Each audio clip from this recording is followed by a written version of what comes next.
Okay. नमस्कार। जैसा कि आपको पता है, पिछले वर्ष 2 अक्टूबर 2022 से जन स्वराज अभियान के तहत ये जो पदयात्रा हम लोगों ने शुरू की है, उसके अभी 15 महीने से ज़्यादा हो गए।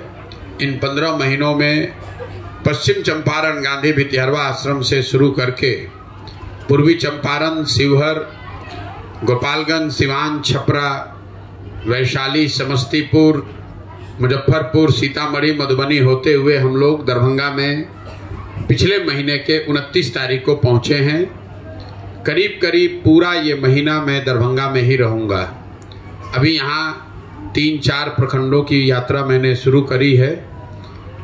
आगे एक एक प्रखंड, जितने प्रखंड हैं वहाँ जाएंगे। हर प्रखंड में कम से कम 1/3 या उससे ज़्यादा पंचायतों में जाएंगे।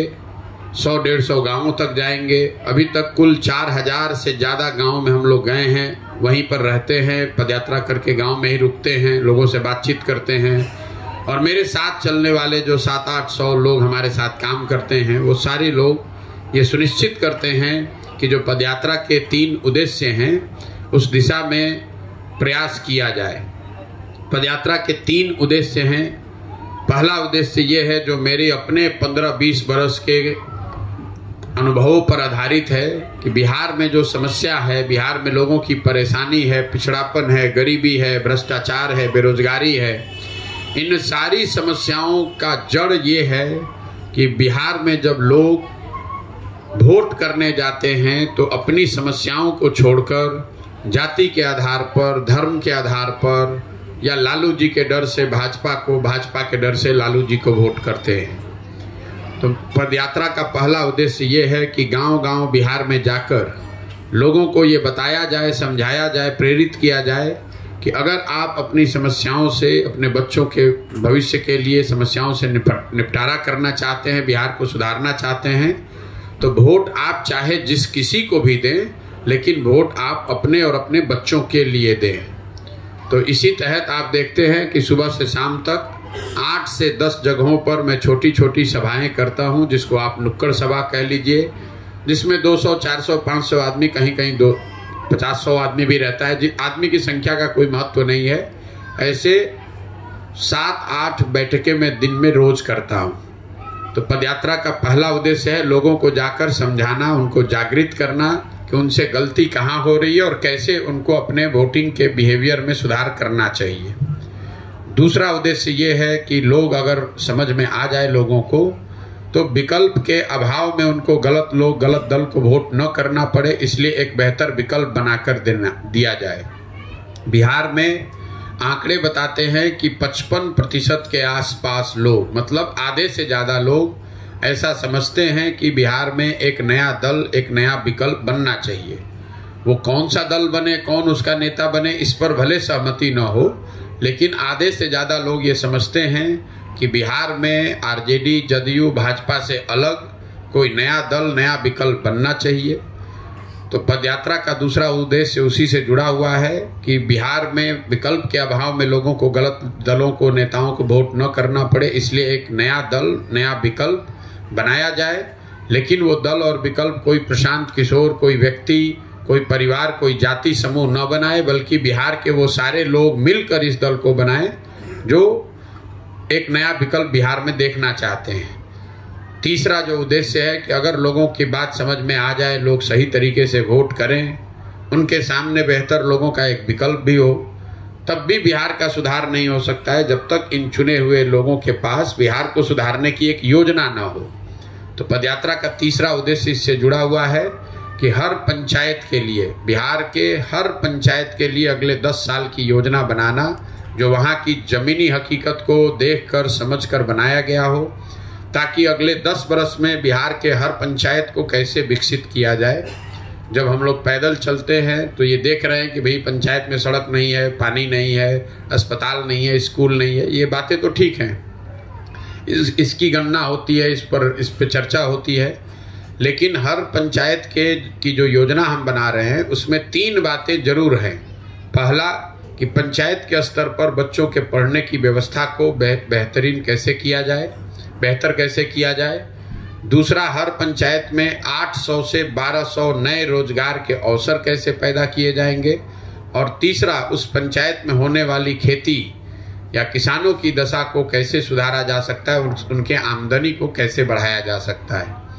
इन्हीं 3 उद्देश्यों को लेकर हम लोग पिछले 15 महीने से गांव-गांव जा रहे हैं। जब तक पदयात्रा पूरे बिहार में नहीं होगी तब तक इसी तरह ये प्रयास जारी रहेगा। दल तभी बनेगा जब ये पूरी पदयात्रा हम कर लें पूरे बिहार में। बनना दल निश्चित है, इसको लेकर कोई इफ बट किंतु परंतु नहीं है, क्योंकि पदयात्रा के 3 उद्देश्यों में एक उद्देश्य है नया दल बनाना। लेकिन वो दल पदयात्रा खत्म होने के बाद या कम से कम 2/3 बिहार में पदयात्रा पूरी होने के बाद ही बनेगा। दरभंगा को लेकर जो मेरे अभी तक के अनुभव है, अभी तो मैंने चलना शुरू किया है, 5-7 दिन ही हुआ है। आगे जब पूरा दरभंगा करेंगे तो डिस्ट्रिक्ट लेवल पे एक जब मैं प्रेस वार्ता करके अपने दरभंगा के अनुभवों को बताऊंगा। लेकिन बाकी अभी तक के जो अनुभव हमारे रहे उस पर अगर आप कोई सवाल करना चाहते हैं तो आपका स्वागत है, आपके सवाल आप पूछ सकते हैं।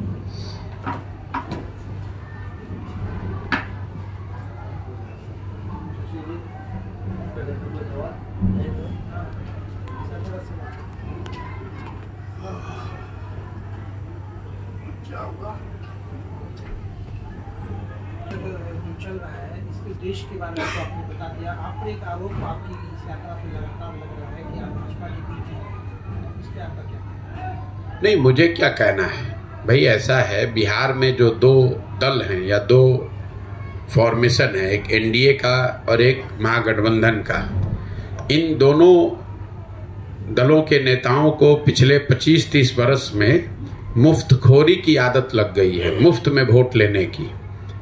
यहाँ पर भाजपा को वोट देने वाले एक बहुत बड़ी जनसंख्या ऐसी है जो भाजपा को वोट नहीं करती है। वो लालू जी के डर से भाजपा को वोट कर देती है, क्योंकि उनके पास कोई तीसरा विकल्प है नहीं।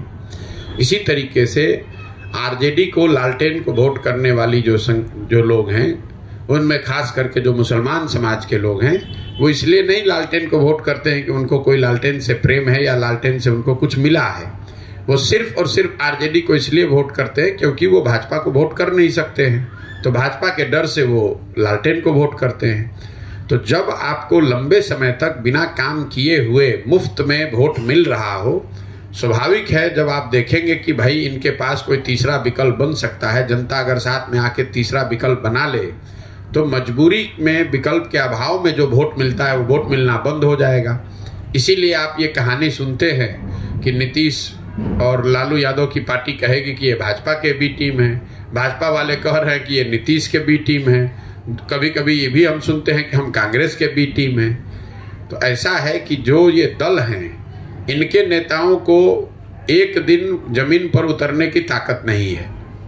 हम 15 महीना से पैदल चल रहे हैं, तो ये तो बड़ी विडंबना है कि जो दल है वो जमीन पर नहीं है और उसका बी टीम 15 महीना से गांव-गांव पर चल रहा है। तो ये तो आपके विवेक पर मैं छोड़ रहा हूँ। सर, अभी महागठबंधन और एक दूसरा जो एनडीए वर्सेस इंडिया महागठबंधन बनी है, आपकी इस पदयात्रा को अभी इस दोनों गठबंधन से जोड़ के देखा जा रहा है कि कहीं न कहीं जो भाजपा के पास 33% वोट है और बाकी वोट जो महागठबंधन के पास है, आप महागठबंधन के वोट के बिखराव का एक कारण बनते जा रहा है। आपकी ये पदयात्रा उनके वोट को जो तोड़ रही है।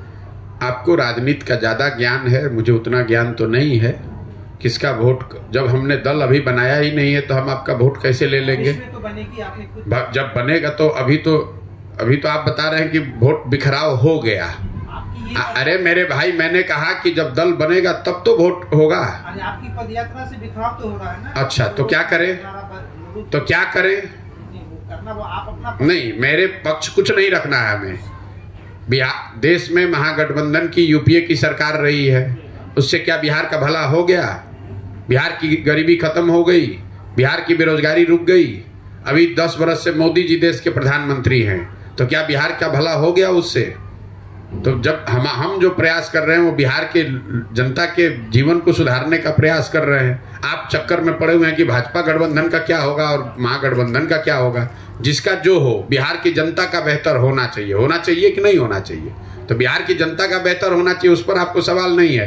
आपको महागठबंधन की चिंता है, आपको भाजपा की चिंता है, आपको अपने बच्चों की चिंता नहीं है, आपको बिहार की चिंता नहीं है। बिहार का बिखराव हो रहा है, ये सवाल आपको नहीं समझ में आता है। महागठबंधन के वोट का बिखराव हो रहा है कि भाजपा के वोट का बिखराव हो रहा है, इसमें आप मरे जा रहे हैं। सर मैं शकील आपकी जो पदयात्रा 2 अक्टूबर से निकली और आपके जो जन स्वराज के पोस्टर पर गांधी जी नजर, इस देश की राजनीति आप 2 दूरी पे टिकते हैं। एक गांधीयन थ्योरी है जो गांधी को मानने वाले हैं, दूसरे उसके अपोजिट लोग। लेकिन 90% लोग गांधी को मानते हैं और गांधी की विचारधारा ही इस देश की रीढ़ की हड्डी है। तो सारे लोग जो वोट मांगने वाले लोग, वोट की जो राजनीति हो रही है, गांधी को कहीं ना कहीं इस्तेमाल तो करते हैं, लेकिन गांधी की जो बताई हुई जो उसका रूरल जो इकोनॉमिक्स है या उनकी जो नीतियां हैं, उस पर कोई भी पार्टी नहीं है। आप अपने आप को जब वोट की राजनीति में आएंगे, जब आप पार्टी बनाएंगे, तो गांधी को कैसे स्थापित कर पाएंगे? और मेरे भाई, पहली बात तो आप अपना ये भ्रम दूर कर लीजिए कि दल और नेता गांधी के नाम का और उनके चित्र का उपयोग कर रहे हैं। बिहार में जितने लोग राजनीति करने वाले हैं, उसमें कितने लोग गांधी जी का पोस्टर भी अपने पार्टी के बैठक में लगाते हैं। आप आरजेडी का बैठक का कोई हमें दिखा दीजिए जहां गांधी जी के नाम पर की कोई चर्चा हो रही हो, उनका एक फोटो भी लगाते हैं। आप भाजपा की बैठक होती है, उसमें दिखा दीजिए कहां गांधी जी को किसी ने रखा है। भाई, बिहार में राजनीति करने वाले तो अपने बेटे, अपने बाप का फोटो पिक्चर लगाते हैं और उसी के नाम पर राजनीति करते हैं। तो अगर आप सिंबोलिज्म की भी बात कर लीजिए, तो बिहार में दलों ने, नेताओं ने तो सिंबोलिज्म भी छोड़ दिया है। सीधा कह रहे हैं कि हम रहेंगे और हमारे बाद हमारा बेटा रहेगा, वो चाहे काबिल हो या नाकामी आदमी हो, नाकाबिल हो। गांधी की बात कर कौन रहा है? Sir, Yuvraj ji, news live Maharashtra from. अभी आपने जो 15 महीने से पदयात्रा शुरू किया है, इसमें कितने जिलों का आपका प्रयास हो चुका है और कितने समय और लगेगा सर बिहार पूरा होने में? मैंने अभी तक पदयात्रा के दौरान करीब 45% बिहार को किया है और आधा बिहार मोटे तौर पर और बाकी है, क्योंकि पटना का जो शहरी क्षेत्र है उसमें आबादी का एक बहुत बड़ा कंसंट्रेशन है। तो आप मानकर चलिए कि आधा बिहार और बाकी है। 15 महीना लगे हैं, 12-15 महीने और लगेंगे। आपकी पदयात्रा बिहार पर फोकस है या आप देश के अन्य राज्यों में भी? जब पदयात्रा घोषणा किए बिहार में कर रहे हैं बिहार में, तो देश का इसमें कहाँ से मामला आ गया? मैं अपने जीवन के कुछ वर्ष मैंने इसलिए निकाले हैं कि मुझे बिहार में जो स्थिति है इसको सुधारने के लिए एक ईमानदार प्रयास करना है। उस प्रयास में लगे हुए हैं। सर, एक सवाल है कि सब लोग अपनी ईमानदारी की गाथा गाते हैं, बड़े बड़े वादे करते हैं, फ्री बीज भी कह लीजिए, बहुत सारी चीजें आपके सामने हैं, आप उनसे ज्यादा समझते हैं। बिहार की जनता को जिस तरीके से छला गया है, उस पे प्रशांत किशोर पे बिहार की जनता क्यों विश्वास नहीं? बिल्कुल हम पर विश्वास न करें। अगर आप हमारी बातों को सुनते हैं, सभाओं में जाकर देखेंगे, तो मैं सामने से कहता हूं कि भैया हम पर विश्वास मत करो, हम पर विश्वास मत करो, किसी पर भरोसा मत करो, किसी पर भरोसा करके वोट मत दो। वोट अपने बच्चे के लिए दो, अपनी समस्या के लिए दो। हम कहीं खड़े होकर कह रहे हैं लोगों को कि भैया हम पर विश्वास करो, हमको वोट दे दो। हम तो कभी ये बात कहते ही नहीं है। सर, आपने बताया कि आप एक दल भी बनाएंगे कुछ समय बाद, तो क्या वो दल के जो नेता लोग हैं या फिर आपके जो करीबी लोग हैं वो उसके अंदर जुड़ना चालू है या अभी उसको वक्त लगेगा? सर भाई, हम रोज पैदल चल रहे हैं। मैंने कहा कि दल लोग बनाएंगे और आप सुन रहे हैं कि दल हम कह रहे हैं कि हम बनाएंगे। जो लोग दल बनाना चाहते हैं वो जुड़ रहे हैं और वही लोग मिलकर दल बनाएंगे। जाति की कोई राजनीति नहीं करते हैं बिहार में। आपने कहा कि जो दलित समाज के लोग हैं वो अपनी स्थिति से परेशान हैं, ऑल्टरनेट ढूंढ रहे हैं। मैंने आपको एक आंकड़ा दिया कि बिहार में आधी से ज़्यादा आबादी, हर वर्ग के लोग ऑल्टरनेट ढूंढ रहे हैं, तो उसमें दलित समाज भी शामिल है। अच्छा, इन लोगों ने अगर पार्टी बना ली, आप पद यात्रा कर रहे हैं, तो उस पार्टी का अगुवाई कौन करेगा? उसका नेता तो होगा। बिल्कुल ठीक बात है। तो होगा। तो अगर हजारों लोग मिलकर दल बनाएंगे तो उनकी इतनी समझ तो होगी कि अपने बीच में से किसी को नेता चुने। वो उनकी समझ होगी कि उस दल की प्राथमिकताओं को तय करें, उस दल का संविधान बनाएं, और फिर आगे उसमें बढ़ें। तो जो लोग दल बनाएंगे वही दल को आगे चलाने की व्यवस्था भी बनाएंगे, वही संविधान भी बनाएंगे, वही दल का नेता भी चुनेंगे, वही दल का प्रचार प्रसार भी करेंगे, वही दल की प्राथमिकताओं के बारे में भी डिसीजन लेंगे। क्या उसमें प्रशांत किशोर हो सकते हैं लीडर हो सकते हैं की बात नहीं है। मैंने कहा कि हमारी भूमिका इस पूरे प्रक्रिया में एक कुम्हार की है, एक सूत्रधार की है। मैंने जो 10 साल काम किया है, हम दलों को, नेताओं को सलाह देते हैं, उनकी मदद करते थे ताकि वो अपने आप को बेहतर तरीके से संगठित कर सकें, अपने कार्यक्रमों को जनता तक बेहतर तरीके से पहुंचा सकें, जो जनता को वो करना चाहते हैं जनता के लिए उसके बारे में बता सकें। हम वही काम आज भी कर रहे हैं। ये आपकी समझ का फेर है।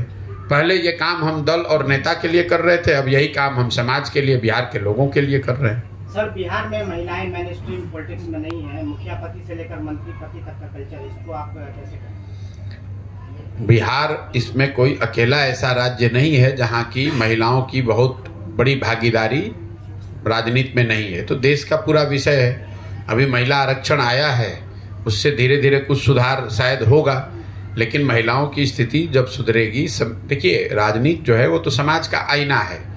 अगर समाज में जाति है तो राजनीति में जाति होगी, समाज में भ्रष्टाचार है तो राजनीति में भ्रष्टाचार होगा, समाज में अगर महिलाओं की स्थिति कमजोर है तो राजनीति में भी महिलाओं की स्थिति कमजोर होगी। तो अगर आपको स्थिति महिलाओं की सुधारनी है, राजनीति में उनकी भागीदारी बढ़ानी है, तो समाज में उनकी भागीदारी बढ़नी चाहिए, समाज में उनकी हिस्सेदारी बेहतर होनी चाहिए, पढ़ाई में उनकी हिस्सेदारी बेहतर होनी चाहिए। सिर्फ कोई ऐसा किसी के पास सॉल्यूशन नहीं है कि आप आइए और कल कोई घोषणा कीजिए और महिलाओं की तादाद बढ़ जाएगी राजनीति में। अगर तादाद बढ़ भी जाए, जैसा कि आप देख रहे हैं महिलाओं की तादाद बढ़ी हुई है पंचायती राज में, चूंकि इलेक्शन में रिजर्वेशन है, लेकिन उससे महिलाओं का एम्पावरमेंट नहीं हुआ, उनकी ताकत नहीं बढ़ी। उनके पति या उनके बेटे या उनके पिताजी राजनीति तो वही करते हैं, महिलाओं को उसमें सामने खड़ा करके उनसे खाली साइन कराया जा रहा है। तो महिलाओं की स्थिति राजनीति में तब सुधरेगी जब उनकी स्थिति समाज में सुधरेगी। सर, जब से आपकी पदयात्रा शुरू हुई तब से बिहार में परिवर्तन की लहर चालू है। कुछ सब लोग बोलते हैं कि आप जैसा बोलते शिक्षा के बारे में बात करते हो, आरोग्य के बारे में बात करते हो, सब लोग आपको सपोर्ट करते हैं। मैं ऐसा नहीं मानता हूं कि कोई परिवर्तन की लहर है या क्या। मेरा वो काम नहीं है। ये लोगों को ये बात समझ में आ रही है कि नहीं आ रही है, ये लोगों को तय करना है। हम अपना काम कर रहे हैं। मेरा काम ये है कि मैं जाकर इन 3 उद्देश्यों के साथ में निकला हूं। इन 3 उद्देश्यों की पूर्ति के लिए ईमानदारी से साल, 2 साल, 3 साल, 4 साल जो भी लगे मैं प्रयास करूं। लोग समझेंगे तो अच्छी बात है, नहीं समझेंगे तो जिस दुर्दशा में जी रहे हैं आगे जीते रहेंगे। राज्यों के चुनाव परिणाम आने के बाद कई जो जदयू के नेता प्रधानमंत्री मोदी साहब की तारीफ कर रहे हैं, क्या लोकसभा से पहले जदयू पार्टी जीत? भैया, जदयू पार्टी कहाँ रहेगी ये तो स्वयं नीतीश कुमार को नहीं मालूम है, क्योंकि उन्हें खुद नहीं पता है कि वो कहाँ रहेंगे। पिछले कई वर्षों में, पिछले 10 वर्षों में नीतीश कुमार की ये 6वीं सरकार है। 6वां सरकार को लेकर 6वां प्रयास है। हर साल 1.5 साल में नीतीश कुमार कहीं ना कहीं पलट के जाते ही जाते हैं। राजनीतिक स्थिति जैसी रहेगी देश में, जिधर का हवा दिखेगा नीतीश कुमार उधर भागने का प्रयास करेंगे। लेकिन अब वो समय धीरे धीरे वो भी खत्म हो रहा है। नीतीश कुमार की राजनीतिक पारी का अब अंतिम समय चल रहा है। लोकसभा चुनाव तक थोड़ी बहुत जो रेलेवेंस है वो रहेगी। लोकसभा चुनाव में जदयू पार्टी की करारी हार होगी। मैंने रोज कैमरे पर कहा है, उनको 5 सीट भी नहीं आएगा और उसके बाद उस दल का विघटन शुरू हो जाएगा। इन बातों को आप नोट कर लीजिए, लिख लीजिए, कैमरे पर रिकॉर्ड कर लीजिए। जब परिणाम आएगा तो हमसे आकर पूछ लीजिएगा। अगर हमारी बात गलत हो जाए तो पूरे बिहार की जनता के सामने खड़े होकर माफी मांग लेंगे। जब किसी चीज का विघटन होता है तो कहाँ जाता है? टुकड़ों में बट जाएगा। कोई भाजपा भागेगा, कोई आरजेडी भागेगा, कोई कम्युनिस्ट में जाएगा, कोई कांग्रेस में जाएगा, कोई जनसुराज में चला जाएगा, कुछ लोग निर्दलीय हो जाएंगे। विघटन का मतलब क्या है? मैंने ये नहीं कहा कि उस दल का किसी दल के साथ मर्जर हो जाएगा, मैंने कहा उस दल का विघटन हो जाएगा। नीतीश कुमार की समाप्ति और जनसुराज का बिहार में राज ये तय 2025। जनसुराज, देखिए नीतीश कुमार का जो विघटन है जदयू का, वो तो तय है इसलिए नहीं कि हम कुछ कर रहे हैं, वो तो अपने कार्यकलापों से नीतीश कुमार ने अपने दल का, अपनी प्रतिष्ठा का, अपनी छवि को बर्बाद कर लिया। जहां तक 2025 के और जनसुराज का बात है, मैं आपको एकदम विश्वास से ये कह सकता हूं कि जनता में यहाँ अंदर से बहुत भारी लोगों के बीच में एंग्जाइटी है। लोग चाहते हैं कि यहाँ बदलाव हो, उनको रास्ता नहीं दिख रहा है। अगर जनसुराज में वो ईमानदार प्रयास जो शुरू हुआ है, ये अगर हम लोग करते रहेंगे, प्रयास जारी रहेगा, तो आप निश्चित जानिए 50% से ज़्यादा लोग बिहार में नए दल को, नए विकल्प को स्वीकार करने के लिए तैयार बैठे हुए हैं। और बिहार को जीतने के लिए 30% 35% वोट चाहिए। भाजपा, जिसको आप बहुत बड़ा दल मानते हैं, उसको पिछले विधानसभा चुनाव में 19.6% वोट आया था। मतलब 20% बिहार के लोगों ने भाजपा को विधानसभा चुनाव में वोट दिया था पिछले विधानसभा चुनाव में। मैं कह रहा हूं कि 50% से ज्यादा बिहार का आदमी नया दल बनाना चाहता है, नया दल, नया विकल्प चाहता है। लोग यहाँ त्रस्त हैं क्योंकि लोगों ने सभी दलों को देख लिया। 32 साल से लालू नीतीश को देखा, लेकिन उसके साथ साथ 10 बरस से भाजपा को भी देखा। भाजपा भी तो यहाँ शासन में रही है, भाजपा भी तो देश में शासन में है। मोदी जी तो हैं ना प्रधानमंत्री 10 बरस से। उससे बिहार में क्या सुधार हो गया? दरभंगा, मधुबनी, चंपारण में कौन सा चीनी मिल चलने लगा? कौन सा उद्योग लग गया? कौन सा पलायन रुक गया? कौन सी गरीबी खत्म हो गई? तो लोग इस बात को समझते हैं। मजबूरी लोगों की यह है कि उनके पास कोई विकल्प नहीं था। अगर कोई विकल्प दिखेगा तो आपको वो आंधी लहर, जो भी शब्द प्रयोग आप करना चाहते हैं, वो आपको 25 के चुनाव में दिखेगा। अब हम जानते नहीं कि चुनाव 25 में होगा, चुनाव उससे पहले भी हो सकता है। 24 के चुनाव में जिस प्रकार से केंद्र की सरकार कॉर्पोरेट और महंगाई को लेकर जनता के बीच में जो सवाल बना हुआ है, क्या लगता है कि 25 चुनाव वापस आएगी? देखिए, ऐसा है, मैं उन नेताओं में से नहीं हूं जो रोज रोज चुनाव के बारे में भविष्यवाणी करते हैं। मैंने जीवन में एक बार कहा कि बंगाल में भाजपा नहीं जीतेगी, 100 से कम सीट आएगा। पूरे देश के लोगों ने कहा नहीं, बंगाल में तो भाजपा जीत रही है। जब परिणाम आए तो आपने देखा भाजपा को 77 सीट आया। मैं बिहार के नजरिए से, 24 के नजरिए से इतना कह सकता हूं कि एक दल जो सबसे बड़ी हार जिसको होगी वो है जदयू, उसको 5 सीट नहीं आएगा। बाकी किसको कितना सीट आएगा नहीं आएगा ये ना मेरा विषय है, ना मैं उस पर कोई टिप्पणी करना चाहता हूँ। महागठबंधन का जो भविष्य खतरे में, क्योंकि जदयू, आरजेडी और अखिलेश यादव ने लोकसभा से पहले सीट बंटवारे की बात कह दी है। ऐसे में गठबंधन का क्या? भाई, गठबंधन का कोई भविष्य कभी था ही नहीं। गठबंधन क्यों बनाया गया पहले आप ये समझिए। नीतीश कुमार को आप जितना समझते हैं उससे कम हम भी नहीं जानते हैं। गठबंधन बनाने से पहले नीतीश कुमार सबसे पहले हमसे मिलने दिल्ली आए, हमको 4 घंटा समझाया कि गठबंधन हम क्यों वापस बनाना चाहते हैं। नीतीश कुमार महागठबंधन उन्होंने सिर्फ इसलिए बना, उनको कोई लालू यादव, तेजस्वी यादव से प्रेम नहीं है, उनको कोई भाजपा के नीति से दिक्कत नहीं है। ये नीतीश कुमार के मन में ये डर था कि 24 में अगर हम इस गठबंधन में बने रहे भाजपा के साथ, 24 में लोकसभा जीतने के बाद भाजपा वाले हमको हटा देंगे, क्योंकि दल तो भाजपा का बड़ा था बिहार में। तो वो उनको ऐसा लगता था कि भाजपा वाले अपना मुख्यमंत्री बनाएंगे लोकसभा जीतने के बाद। तो भाजपा ऐसी स्थिति पैदा करे, उससे पहले ही छोड़कर लालू यादव के साथ चले जाए तो कम से कम 25 तक तो कुर्सी बच जाएगी। अब उनको ये समझ आकलन नहीं है कि भाई अगर आप महागठबंधन के साथ गए, अगर आप चुनाव हारे तो आपका दल ही नहीं बचेगा, तो गठबंधन बनाइएगा किससे? वही स्थिति होगी, लोकसभा में हारेंगे, दल खत्म। जिस तरह से जीत भाजपा की, अब नीतीश कुमार की स्थिति कैसी? नीतीश कुमार कोई फैक्टर ही नहीं है। आप लोग बिहार में चूंकि पत्रकारिता करते हैं तो आपको लगता है कि दुनिया नीतीश कुमार के इर्द गिर्द घूमती है। भाई, नीतीश कुमार राष्ट्रीय राजनीति में कोई महत्व का नेता नहीं है, कोई महत्व नहीं है। प्रधानमंत्री को उम्मीदवार कह रहे हैं। आप न कह रहे हैं, कौन कहा है? इस देश में किसने कहा कि वो प्रधानमंत्री के उम्मीदवार हैं? आप बता दीजिए। तो आप अपने घर में बैठ के, हम यहाँ से बैठ के कहें कि हम अमेरिका के राष्ट्रपति के उम्मीदवार हैं, उसका तो कोई महत्व नहीं है। नीतीश, देखिए, अगर आप विपक्ष की राजनीति को भी देखेंगे तो वहां सबसे बड़ा दल कांग्रेस है, दूसरा दल टीएमसी है, तीसरा दल डीएमके है। नीतीश कुमार को कैसे कोई नेता मान लेगा? और ये पहले दिन से मैं कह रहा हूं, ये तो आप लोग खुद से मुंह मियाँ मिट्ठू बनने की बात है कि भैया संयोजक बन रहे हैं, तो फिर आप लोगों ने कहा नहीं, पहले कहा प्रधानमंत्री का चेहरा बन रहे हैं, वो नहीं बने तो कहा संयोजक बन रहे हैं, अब वो भी नहीं बने तो कह रहे नहीं पीछे से हम ही चला रहे हैं। अरे भाई, आपको कोई नहीं पूछ रहा है, आप अपना देख लीजिए, बिहार में कुछ बचा लीजिए, वही बहुत बड़ी बात है। अपना दल नहीं बचने वाला है और आप देश की बात कर रहे हैं। नीतीश कुमार, आप व्यवहारिकता से सोचिए, नीतीश कुमार या उनका दल विपक्ष का जो खेमा है उसमें वो क्या ऑफर कर सकते हैं? उनके पास संगठन है नहीं, कोई बहुत बड़ी पार्टी ऐसी है नहीं कि बहुत बड़े नंबर में वो उनके सांसद वो दे सकते हैं। उनके पास ऐसी व्यवस्था है नहीं कि वो पूरा इंडिया का संसाधन मुहैया करा दें, वो भी नहीं है उनके पास। चौथा, ऐसी कोई गवर्नेंस की छवि नहीं है कि भाई पूरे देश में लोग कह रहे हैं कि भैया हमको नीतीश कुमार जैसा गवर्नेंस चाहिए। आपको क्या लगता है केरल में कोई आदमी कहेगा कि भैया हमारा केरल खराब है, बिहार जैसा हमको गवर्नेंस चाहिए? कोई ऐसा कहेगा? कोई तमिलनाडु में कहेगा? मैं इंडिया अलायंस के राज्यों की बात कर रहा हूँ। तमिलनाडु में कोई ऐसा आदमी कहेगा कि भैया तमिलनाडु तो बड़ा खराब है, बिहार जैसा तमिलनाडु को बना दो? तो जब आपकी ना छवि है, ना आपके पास संसाधन है, ना संगठन है, तो किस आधार पर आप नेता बन जाइएगा? ऐसे नहीं हो, हवा में थोड़ी ना बात होती है।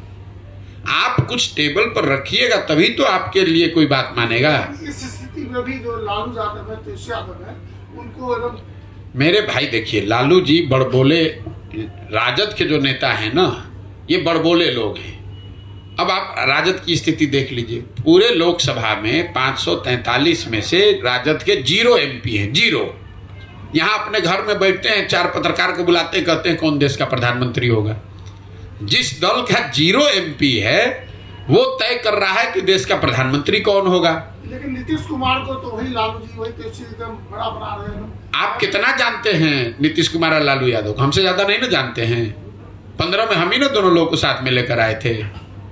आप कितना जानते हैं कि एक दूसरे को कितना प्यार करते हैं? हम नहीं जानते हैं। अरे नीतीश कुमार को कोई लालू यादव, तेजस्वी यादव से प्यार नहीं है। लालू यादव, तेजस्वी यादव इसलिए दिल्ली का रोज चढ़ा रहे हैं कि चढ़ जाएं कि ये बिहार खाली हो कि हमारा लड़का मुख्यमंत्री बने। हाँ, नीतीश कुमार उनके साथ इसलिए है कि कुर्सी बची रहे, और जब कुर्सी अगर छूटे भी तो जब मेरी पारी खत्म हो तो कोई ऐसा आदमी यहाँ बन जाए कि लोग यहाँ कहें कि भाई कुछ भी कहिए, नीतीश कुमार कितनों खराब था तो इनसे तो अच्छा था। आप नीतीश कुमार को नहीं जानते हैं। नीतीश कुमार ऐसे आदमी हैं कि बिहार की जनता ने उनको 42 को MLA जिताया है। तो इसी जनता को सबक सिखाने के लिए ये लालू यादव को जंगल राज को वापस लाने का प्रयास कर रहे हैं कि जंगल राज वापस आ जाएगा तो लोग कहेंगे भैया बेकार नीतीश कुमार को हटाए, वही कम से कम ठीक था। अगर इनसे भी बुरी सरकार आ जाए तभी तो लोग नीतीश कुमार के बारे में अच्छा कहेंगे। मान लीजिए कोई अच्छी सरकार बिहार में आ जाए तो लोग क्या कहेंगे कि भैया अच्छा हुआ नीतीश कुमार से जान छूटा, बिहार की तरक्की शुरू हुई। लेकिन अगर इनसे भी खराब सरकार आ जाएगी तो लोग क्या कहेंगे कि अरे भाई कितना भी ये नीतीश कुमार खराब था, इनसे बेहतर था। तो नीतीश कुमार इतने बेवकूफ आदमी नहीं है, वो सोच समझ के ये निर्णय लिए है। सर मेरा एक सवाल है,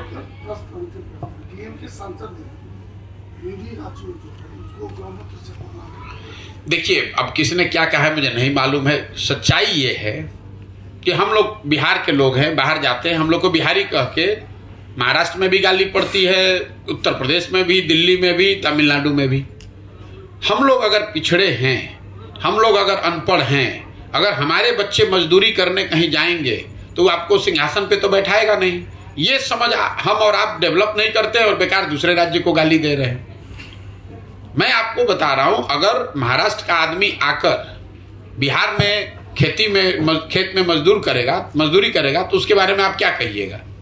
तो आप अपनी दशा देख नहीं रहे हैं, अपने बच्चों को पढ़ाने की व्यवस्था कर नहीं रहे हैं, अपने राज्य में रोजगार हो इसकी चिंता कर नहीं रहे हैं। कोई सांसद कुछ कह दिया, अब इसी पर हल्ला मचाए जा रहे हैं। सांसद ने कह दिया कि ये गोमूत्र वाला राज्य, गलत बात है, नहीं कहना चाहिए, बिल्कुल गलत बात है, लेकिन आपको उससे बुरा लग गया और आपका बच्चा दिन भर रोड पर घूरा पर घूम रहा है, उससे आपको कोई चिंता ही नहीं है। तो अगर आप अनपढ़ हैं तो लोग आपको अनपढ़ ही तो कहेंगे। अगर आप गरीब हैं तो कोई आपको अमीर तो नहीं कहने लगेगा। अगर आप किसी के यहाँ मजदूरी कह रहे हैं तो आपको अपना मालिक तो नहीं बताएगा। आपके हिसाब से इन राज्यों की जो तुलना की गई वो सही है? बिल्कुल बेकार। आप अपना शब्द हमारे मुंह में डाल रहे हैं। मैंने कहा वो गलत है, लेकिन आपको हमको हिंदू राज्य के बारे में हम नहीं कह रहे हैं, हम बिहार की बात कर रहे हैं। बिहार के लोग जाते हैं और आपको गाली पड़ती है नहीं पड़ती है।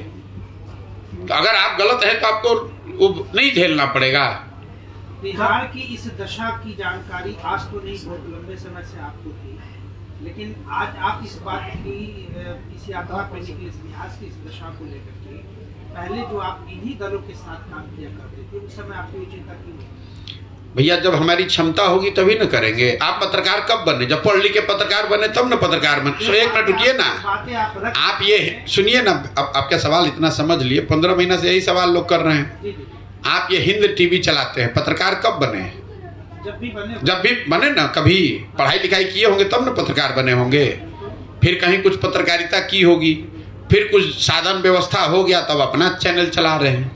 पैदा हुए उसी दिन आपको नहीं पता था कि पत्रकार होने की जरूरत है, उसी दिन हो जाते पत्रकार। बिहार की ये दशा एक दिन में सर नहीं हुई है, बिल्कुल नहीं हुई है। लेकिन आप इन तमाम दलों के साथ काम कर चुके हैं, लेकिन ये अचानक फिर आपको ये आपको ना अचानक लग रहा है, क्योंकि आज आप जगह हैं। हम 10 बरस से यहाँ बिहार में प्रयास कर चुके नहीं, अगर प्रयास में सफलता मिली तो दूसरा प्रयास कर रहे हैं। सर मेरा एक सवाल प्रश्न है मेरा कि 2024 का जो चुनाव होने जा रहा है, उस चुनाव में देश का प्रधानमंत्री कौन होना चाहिए और क्या लगता है नरेंद्र मोदी जिस तरह से अभी देश का प्रधानमंत्री उसको होना चाहिए जो देश के लोग जिसको वोट दे। सर मेरा एक बात ही आपकी नजर, हमारी नजर से क्या है, वोट सीक्रेट काहे है? अगर आप ही बता दीजिए कौन होना चाहिए। ईवीएम को लेकर जिस तरह से बात चल रही है, क्या आपकी नजर में क्या सही और क्या? हमको नहीं मालूम, हम ईवीएम के एक्सपर्ट नहीं हैं। हम उन बेवकूफ़ों में से नहीं हैं जो सब्जेक्ट को नहीं जानता है उस पर टिप्पणी करता है, ठीक है ना। यहाँ पर बिहार में तेजस्वी यादव खड़े हुए, कहा जीडीपी में हम लोग देश में सबसे टॉप 3 राज्य में हैं। हमने सामने से कहा भाई जीडीपी का परिभाषा लिख दो, 10 दिन कोचिंग ट्यूशन ले लो, उसके बाद आकर बता दो कि जीडीपी होता क्या है, इसकी गणना क्या होती है, खाली बता दो कैमरे पर, हम कल से तुम्हारा झंडा लेकर चलने लगेंगे। तो जिस विषय की हमें जानकारी नहीं होती है, नीति ये कहती है, सामान्य ज्ञान ये कहता है कि जिस विषय की जानकारी नहीं उस पर मुंह नहीं खोलना चाहिए, वरना बेवकूफ़ दिखिएगा। हम ईवीएम के एक्सपर्ट नहीं हैं, हम क्यों ईवीएम पे टिप्पणी करें? ईवीएम सही है गलत है ये देखने के लिए इलेक्शन कमीशन ऑफ इंडिया है, कोर्ट है, यहाँ जो लोग दल करते हैं, पार्टी करते हैं, उनका काम है। अब हम यहाँ झूठ मूठ का खड़ा होकर ईवीएम पे क्यों टिप्पणी करने लगे? आप कह रहे हैं देश का प्रधानमंत्री कौन होना चाहिए? अरे भाई, अभी जिसको जनता चुनेगी उसको देश का प्रधानमंत्री होना चाहिए। चलिए सर, एक बड़ा प्रैक्टिकल सा सवाल है। अभी जो हालिया इलेक्शन हुआ है 5 राज्यों में, फॉर एग्जाम्पल राजस्थान में 500 का सिलेंडर मिल रहा है, बीजेपी ने 450 का किया, और तो इस मेंटालिटी से लोग कब बाहर निकलेंगे? डेवलपमेंट पे वोट ही नहीं हो रहा है सर। 1200 के ये डेवलपमेंट का परिभाषा आपकी नजर में जो है, जरूरी नहीं है कि वही डेवलपमेंट का परिभाषा हमारी नजर में भी हो जी। लोग सब कुछ जांचने परखने के बाद अपने हिसाब से जिसको अच्छा समझते हैं उसको वोट करते हैं। लोकतंत्र ऐसे ही चलता है। अब आप बैठ के कहिएगा कि डेवलपमेंट लोगों को वोट इसलिए करना चाहिए, तो हो नहीं सकता। हम बैठ के तय कर दें कि लोगों को सिलेंडर पे वोट करना चाहिए, उससे तो लोग नहीं मान जाएंगे। लोग सिलेंडर पर भी वोट करते हैं, लोग जात पर भी वोट करते हैं, लोग राष्ट्रीय सुरक्षा पर भी वोट करते हैं, उनके विकास पर भी, रोजगार पर भी, हर तरह के विषय को मिलाकर लोग वोट करते हैं। क्या सच में ऐसा हो रहा है? बिल्कुल होता है, बिल्कुल हो रहा है, बिल्कुल हो रहा है। क्या बात करते हैं? फिर जाति कोई माने नहीं रखती? बिल्कुल नहीं माने रखती, बिल्कुल नहीं माने, सब कुछ माने रखता है जो समाज में है। लेकिन अगर आप यहाँ बिहार के पत्रकार हैं, आप लोग को ज़्यादा ज्ञान है कि सब आदमी जाते पर वोट दे रहा है, तो नरेंद्र मोदी को बिहार में वोट कौन दे रहा है ये बता दीजिए। अगर हर आदमी जाति पर वोट दे रहा है तो मुसलमान फिर लालू यादव को वोट क्यों दे रहा है? वो तो उनके जाति के नहीं है। अगर आपको इतनी समझ है, लेकिन आप तो कुछ समझना चाहते नहीं हैं।